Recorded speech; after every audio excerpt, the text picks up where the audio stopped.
The do's and don'ts of buying a used car. 1. Make sure the car has ownership paperwork, for example the logbook, to ensure a smooth transfer. 2. The registered owner must be accessible for the NTSA TIMS transfer when you are dealing with a third party, for example a showroom, a dealer.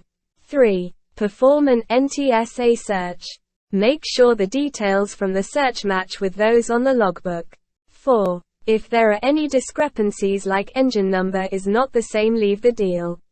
If engine was replaced, do not make it your responsibility to get it updated on the logbook. Most engines are sourced from dubious sources and may land you in big trouble later. 5. Make a written sale agreement and pay using a bank transfer for accountability. Never pay for a car using cash. 6. Ensure the NTSA transfer is done upon conclusion of the sale. Never accept any excuse not to transfer the car or leave a small amount to secure the transfer.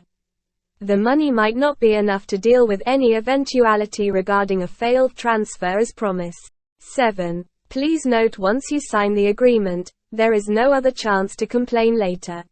Cars are sold on where is, as is basis, and on a willing seller, willing buyer. Ensure you are fully satisfied with the condition of the car. 8.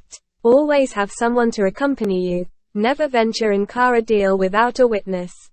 9. When dealing with a broker, always pay his or her dues. That is how they make their livelihood for their families, and without them you would probably not have gotten that car you liked.